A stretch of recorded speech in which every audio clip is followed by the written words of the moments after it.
Halloween is the time for haunted houses and eerie legends, but some stories are more than just tales. In the small town of Hollow Creek, there's one story that everyone fears: the curse of the Hollow Creek Bridge. This is no ordinary ghost story. It's one that left the town paralyzed with fear. Turn off your lights and listen closely. Hollow Creek was a quiet, forgotten town deep in the Appalachian Mountains. Its population was small, but the rumors were widespread. At the heart of these rumors was the Hollow Creek Bridge, an ancient, crumbling structure that spanned a murky, slow-moving river. The bridge had stood for over a century, but it was notorious for a single event that had forever scarred its history. Years ago, in the late 1800s, a local woman named Agnes was accused of witchcraft by the townspeople. They believed she had cursed their crops and livestock, causing disease and death. Without a proper trial, the town's angry mob dragged her to the bridge and hanged her from its rafters. As she gasped her last breath, Agnes swore revenge on the town and cursed everyone who dared to cross that bridge. From that day forward, anyone who set foot on Hollow Creek Bridge was never seen again. For generations, parents warned their children to stay away from the bridge. They told stories of glowing eyes in the dark, whispered voices that would lure you to the edge, and the feeling of cold, unseen hands pulling you toward the water.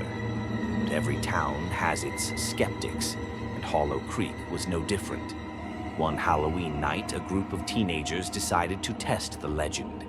Nate, Sarah, Danny, and Lisa, each confident that the curse was nothing more than an old wives' tale, made a pact to cross the bridge together at midnight. They laughed off the warnings, packed flashlights, and set out for Hollow Creek Bridge, eager to prove they were braver than the stories. As they approached the bridge, the air seemed to grow colder. The trees, once rustling in the wind, stood eerily still. Halfway across the bridge, the atmosphere shifted. The wind began to howl, and a thick mist rolled in, swallowing the river beneath them. That's when they heard it, a soft, almost imperceptible whisper. "Turn back," Lisa froze. "Did you guys hear that?" The others nodded, uneasy now, but still unwilling to show fear. But then the whisper became louder, more menacing. "Turn back, or you will join me." Suddenly, Danny's flashlight went out, and the bridge creaked violently as though something heavy had landed on it. Nate shone his flashlight toward the noise, and there, at the far end of the bridge, stood a shadowy figure. It was a woman, her feet hovering above the wooden planks, her face pale and twisted in agony. The rope marks were still visible around her neck. In an instant, panic took over. They turned to run, but the bridge seemed to stretch on endlessly. The whispers turned into a chorus of voices, rising into screams. Sarah tripped and fell, screaming for help, but when Nate and Lisa turned back to help her, she was gone, vanished as though she had never been there. The bridge was now shaking, creaking as though it would collapse.